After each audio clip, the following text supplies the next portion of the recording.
Having few or no friends isn't always about rejection. Sometimes it is simply about capacity. For a specific group of people, the decision to keep a small circle isn't born from an inability to connect, but from an intense, almost biological need to protect their internal equilibrium. You might walk into a room and feel the weight of the air change, or leave a casual coffee date feeling like you just ran a marathon. This isn't social anxiety. It is the distinct psychological signature of the empath. The world often mistakes your solitude for loneliness or arrogance, but the reality is far more complex. You aren't pulling away because you dislike people. You are stepping back because you feel them too much. For years, you may have been told you are too sensitive, or that you need to toughen up. However, modern psychology points to a biological difference in how your nervous system is wired.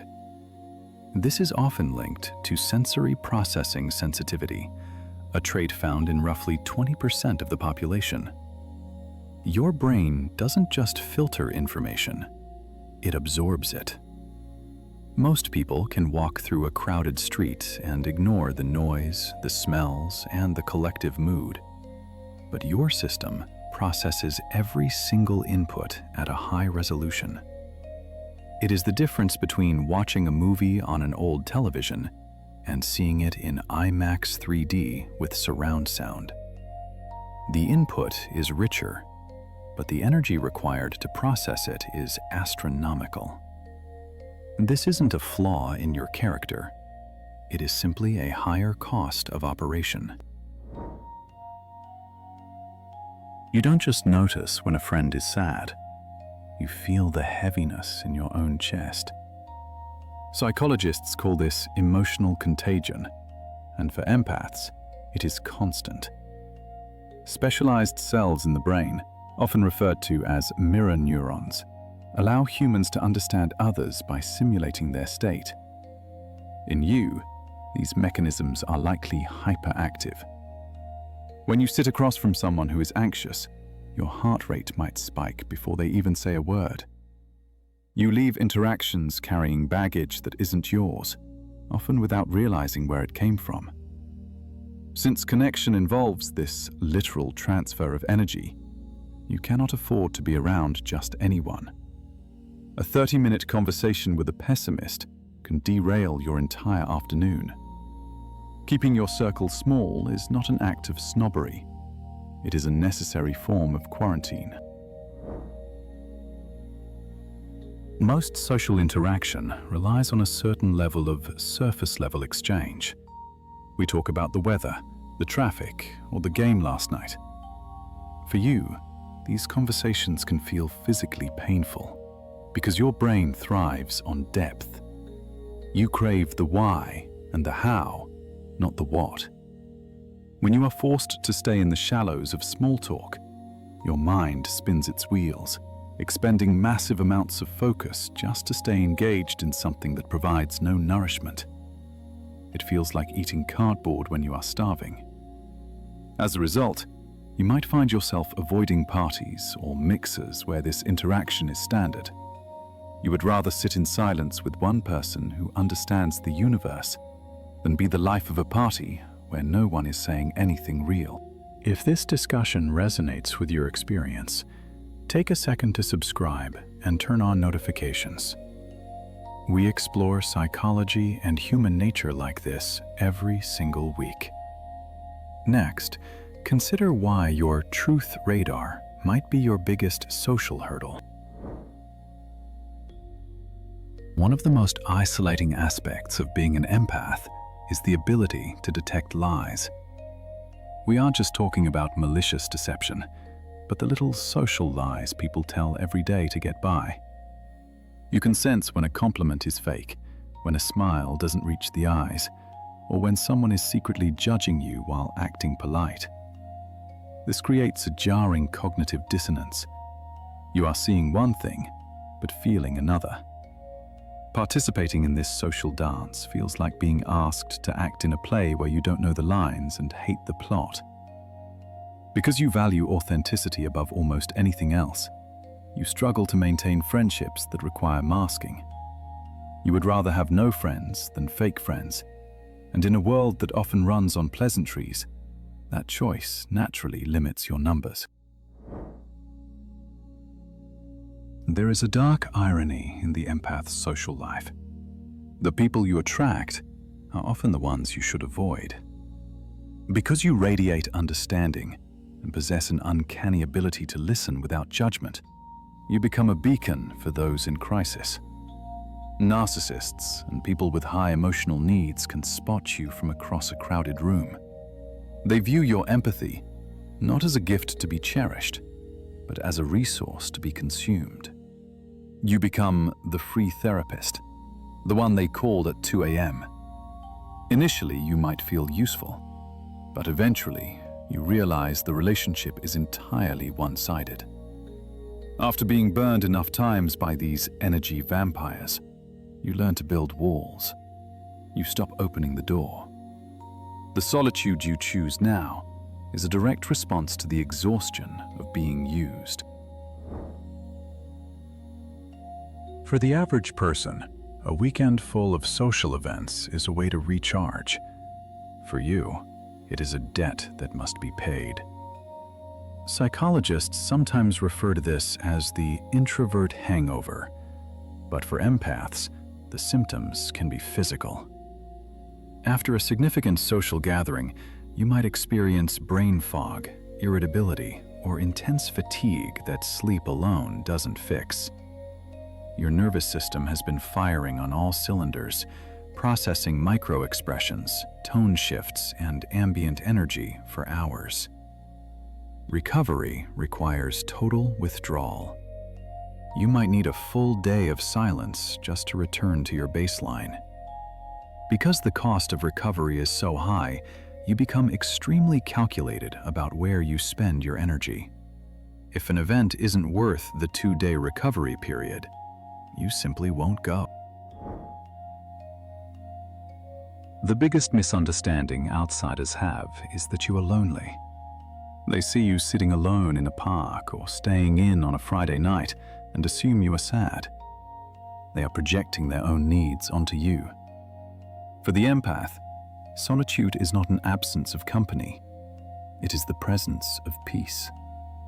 It is the only time your nervous system gets to stand down. In silence, you stop processing external data and can finally hear your own thoughts. This downtime is medicinal. It is how you metabolize the emotions you have absorbed and return to yourself. Without these pockets of isolation, you risk burnout or anxiety. You have learned that being alone is the only way to be entirely whole. Another reason you don't chase constant companionship is that you are rarely bored. Your mind is a world of vivid imagination, deep analysis, and constant reflection. You can spend hours reading, creating, or simply thinking, and feel thoroughly entertained. People who require constant external stimulation often find this baffling. They rely on others to provide entertainment or validation. You provide it for yourself. This self-sufficiency means you don't pursue friendships out of boredom or a need to fill time. You only pursue them when there is a genuine connection that adds value to your already full internal life. If a person doesn't offer something more compelling than your own peace of mind, you will choose the peace every time. Early in life, many empaths have porous boundaries. You likely said yes to everything, helped everyone, and worried constantly about hurting feelings. But there comes a breaking point. The empath with few friends today is often the recovering people pleaser of yesterday. You learned the hard way that your energy is a finite resource, and you cannot pour from an empty cup. Now, your boundaries are ironclad. You say no without explaining yourself. You end conversations when you are tired. You walk away from drama immediately. To the outside world, this can look cold or abrupt. People who were used to your unlimited availability might call you selfish. But you know the truth. These boundaries are the only thing keeping you functional. Gossip, conflict, and manufactured crises are the currency of many social groups. For you, they are kryptonite. Others might find a bit of drama exciting or bonding, but you experience it as a direct assault on your nervous system. Conflict doesn't just annoy you, it lingers in your body like a low-grade fever. As you have matured, your tolerance for this has dropped to 0. You will ghost a friend group the moment toxicity takes root. You have no interest in frenemies or competitive social climbing. This drastic elimination diet leaves you with very few people, but the ones who remain are usually safe, stable, and kind. You have traded the quantity of a large entourage for the quality of a drama-free existence. For you, friendship isn't just about hanging out, it's about connection with purpose. You look for alignment in values, intellect, or spirit. You want to talk about growth, the universe, art, or the human condition. Relationships based solely on proximity, like being neighbors or co-workers, rarely stick. You need a soul click. This is a high bar to clear. Finding people who are willing to be vulnerable and authentic is rare. Finding people who can match your depth is even rarer. You are essentially panning for gold in a muddy river. You might go years without finding a nugget, but you would rather keep searching than fill your pockets with rocks just to feel the weight. In groups, you often fall into the role of the observer. Others fight for the spotlight, but you remain on the periphery, watching the dynamics unfold. You see who is insecure, who is lying, and who is uncomfortable.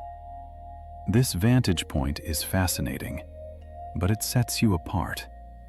You aren't participating in the group mind, you are analyzing it. This can make you seem aloof or detached to others. They might wonder why you are so quiet, not realizing you are screaming on the inside with all the data you are collecting. This observer status naturally places you on the outside of the inner circle. You are the sage on the mountain, not the villager in the square. Your intuition is your first line of defense, and it is rarely wrong. You have likely met people who seemed perfectly nice on paper, polite, successful, charming, but your gut screamed danger. Maybe you felt a coldness in their presence or a chaotic energy behind their smile. In the past, you might have ignored this to be polite, only to regret it later when they revealed their true colors. Now, you trust that signal implicitly. If the vibe is off, you don't wait for proof, you retreat. This preemptive filtering removes a lot of people from your life before they even get a chance to enter it. It looks like you are judgmental, but you are actually just safe.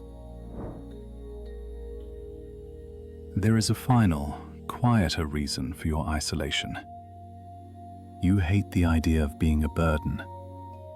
Because you know how heavy it feels to carry other people's emotions, you are terrified of doing that to someone else. You keep your struggles to yourself. You solve your own problems. When you are hurting, you tend to withdraw rather than reach out. This hyper-independence prevents true intimacy. Vulnerability is a two-way street. You are excellent at navigating it for others, yet you block off your own lane. Friends cannot get close to you if you never let them see you bleed. By trying to protect them from your pain, you inadvertently protect them from knowing the real you. The path of the empath is one of acceptance. You are not a broken extrovert. You are a functioning empath. The way you navigate the world is a valid adaptation to your biology. There is nothing wrong with having 2 close friends instead of 20 acquaintances. There is nothing wrong with spending your Saturday night reading in a quiet room. The shame you feel comes from measuring yourself against a standard that was not built for you. Once you stop apologizing for your nature, you find that the few connections you do keep become deeper and richer. You stop looking for a crowd and start building a sanctuary. Being an empath with few friends is not a failure of character. It is a triumph of self-preservation. You have chosen depth over breadth, truth over comfort, and peace over noise. The world constantly demands more contacts, more likes, more noise. Your restraint is a rare form of power. Honor your capacity, protect your peace, and remember that standing alone does not mean you are lost. It often means you have finally found yourself. If you found clarity in this video, join our community by hitting subscribe, and I will see you in the next one.